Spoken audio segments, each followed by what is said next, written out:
अस्सलाम वालेकुम, welcome back again. आज हम केमिस्ट्री पार्ट 1 चैप्टर नंबर 7 का लेक्चर नंबर 13 को डिस्कस करेंगे। इस लेक्चर के अंदर हम कुछ इस चैप्टर के इम्पोर्टेंट शॉर्ट क्वेश्चंस को डिस्कस करेंगे। जो टॉपिक्स हमने पढ़ लिए हैं उनमें से इंटरनल पार्ट में से ये कुछ शॉर्ट क्वेश्चन बनाए जाते हैं जो प्रीवियस बोर्ड के एग्ज़ाम्स में देखे गए हैं। अब पहला शॉर्ट क्वेश्चन है, why is it necessary to mention physical state of reactants and products in a thermochemical equation. सबसे पहले कि थर्मोकेमिकल इक्वेशन क्या होता है ये भी अभी हम डिस्कस करते हैं। इससे पहले वर्ड से पता चल रहा है कि जिसमें हीट चेंज होगा थर्मोकेमिकल इक्वेशन। अब वो इसका सवाल क्या है? सवाल ये है कि बेटा फ़िज़िकल स्टेट हम क्यों मेंशन करते हैं। आपको 9th 10th में अभी तक मैंने जितने भी लेक्चर डिलीवर किए, मैंने अभी तक एक चीज़ आपको कभी भी नहीं सिखाई है, और वो ये है कि साथ में फ़िज़िकल स्टेट लिखना है।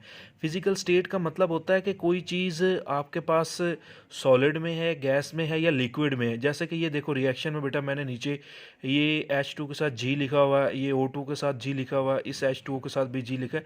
ये फिज़िकल स्टेट है। वो कहता है कि थर्मोकेमिकल इक्वेशन में ये ज़रूरी क्यों होती हैं। ठीक हो गया? केमिस्ट्री के लिहाज से इतनी इंपॉर्टेंस इसको क्यों दी जाती है। क्वेश्चन ये है कि हम फिज़िकल स्टेट वैसे ज़्यादातर नहीं बच्चों को लिखवाते, लेकिन जब हम थर्मोकेमिस्ट्री की बात करते हैं तो फिर हम फिज़िकल स्टेट को लाजमी तौर पर डिस्कस करते हैं। तो वो कहता है इसकी इतनी अहमियत क्यों है। अब इसको थोड़ा सा समझिएगा, टेक्निकल सा क्वेश्चन है।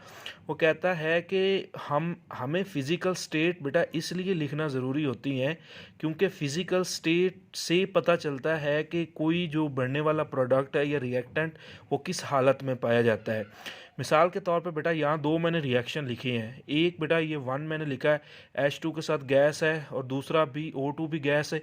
दोनों गैसेस मिलके जो वाटर बनाते हैं उसके साथ मैंने गैस लिखा है। और जब पानी गैस की हालत में होता है उसे हम स्टीम बोलते हैं या भाप बोलते हैं। तो ये वाला लिक्विड जो है बेटा ये किस हालत में पाया जाता है। ये वाटर हमारे पास वेपर्स की शक्ल में या स्टीम की शक्ल में पाया जाता है, और उसकी जो चेंज इन एंथैल्पी है वो इतनी है -241.5 किलो जॉल पर मोल। वो कहता है इसी तरह से एक और रिएक्शंस भी है बेटा स्टीम को प्रिपेयर करने का। कैसे? देखो ये भी गैस है, हाइड्रोजन ऑक्सीजन भी गैस है। हम अब इन दोनों गैसेस को कंप्रेस करने से ये देखो ये वाटर जो बन रहा है इसके साथ मैंने लिक्विड लिखा है, एल लिखा है। इसका मतलब वो और चीज़ है, ये और चीज़ है। तो अब इस दौरान देखो डेल्टा H1 मैंने लिखा है, इस दौरान एनर्जी डिफरेंस आ गया, एंथैल्पी में चेंज आ गया।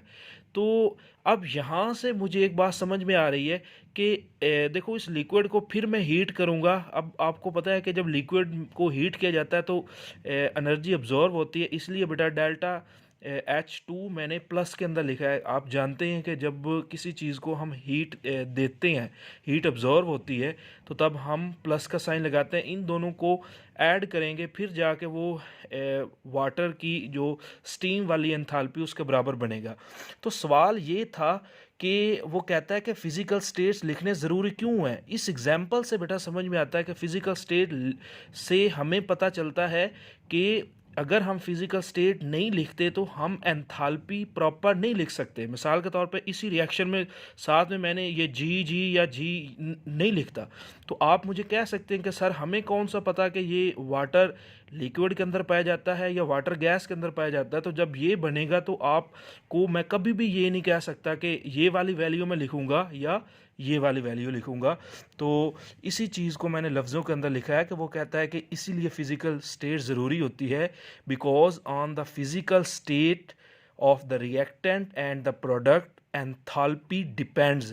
कि एंथैल्पी उस पर सारे के सारे डिपेंड करती है, वो चेंज हो जाएगी। दिखने में वो कहता है दोनों केमिकल रिएक्शन एक जैसे लगते हैं, लेकिन थर्मोकेमिकली जब हीट की बात करते हैं मतलब एंथैल्पी की करते हैं, वो दोनों एक दूसरे से क्या होते हैं बेटा, डिफरेंट होते हैं। तो ये काफ़ी बार पेपर के अंदर बेटा टेक्निकल सा क्वेश्चन है, आ चुका है। उसके बाद बेटा ये छोटा सा शॉर्ट क्वेश्चन है, व्हाट इज़ थर्मोकेमिकल रिएक्शन। देखो ये इतना ज़्यादा इंपॉर्टेंट नहीं है, लेकिन जनरली सी बात है बेटा, थर्मोकेमिकल नाम से पता चल जाता है। थर्म का मीन होता है हीट, केमिकल रिएक्शन हम पढ़ते हैं जिसमें कोई रिएक्टेंट रिएक्ट करके प्रोडक्ट बनाता है।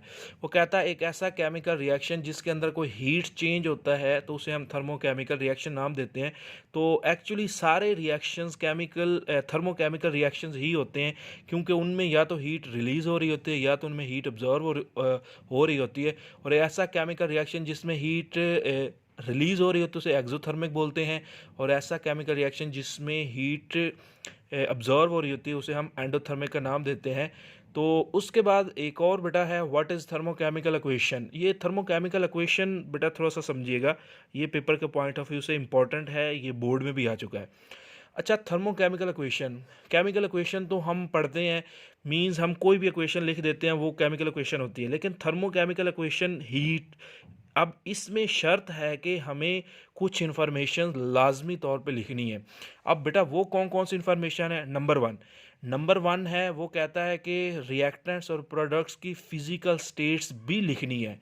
एक ऐसी केमिकल इक्वेशन जिसमें तीन चार बातें लिखी जाती है। नंबर वन, फिजिकल स्टेट लिखी जानी है, मतलब ये एच के साथ देखो जी लिखा है, ओ के साथ जी लिखा है, एल के वाटर के साथ एल लिखा है, मतलब ये लिक्विड में है, ये दोनों गैसेस में है। Number two, exact number of moles भी आपको नज़र आ रहे होंगे, देखो H2 के साथ 2 लिखा है, O के साथ कुछ नहीं है तो 1 होगा, 1 मोल होगा। इस H2 के साथ 2 लिखा है, इसका मतलब 2 मोल्स हैं। वो कहता है पहले नंबर पे तो फिजिकल स्टेट, ऐसे क्वेश्चन जो फिजिकल स्टेट के बारे में इंफॉर्मेशन देती है। Number two, exact number of moles के बारे में इंफॉर्मेशन देती है। नंबर थ्री, सिंबल्स साथ में लिखते हैं। नंबर फोर, साथ में बेटा वो हीट चेंज के बारे में भी बताती है कि ये एक्सोथर्मिक रिएक्शन है या एंडोथर्मिक है, मतलब कितनी हीट अब्जॉर्व होगी, कितनी हीट रिलीज होगी।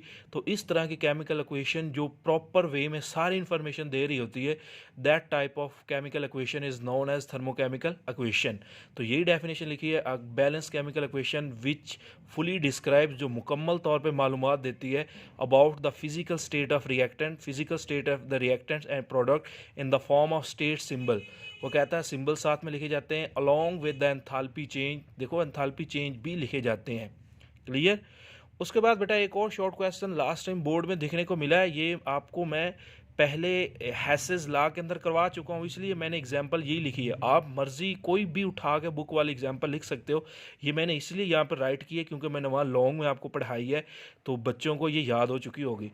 अब इसमें वो कहता है justify that the heat of formation of compound is the sum of all the other enthalpy.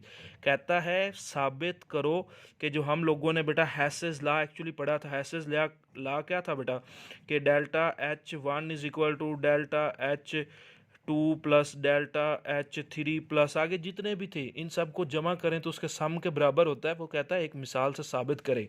देखो मैंने वही एग्जांपल बेटा यहाँ पे लिखी है, फॉर्मेशन ऑफ सोडियम कार्बोनेट, और वही स्टेप मैंने लिखी है कि जब डबल स्टेप में करते हैं इतनी हीट ऑफ जो एनर्जी है वो आपके पास बेटा रिलीज़ होती है, एंथैल्पी चेंज इतनी है सिंगल स्टेप के अंदर कि डेल्टा एच की वैल्यू -89.08 किलो जॉल पर मोल।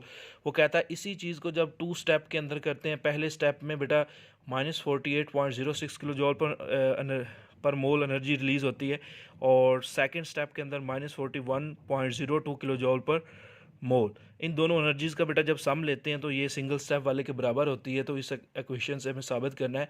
ये कुछ ऐसे इंपॉर्टेंट शॉर्ट क्वेश्चन थे जो इंटरनल चैप्टर्स में से थे, तो इम्पॉर्टेंट है, ज़रा एक बार देख लीजिएगा। अल्लाह हाफ़िज़।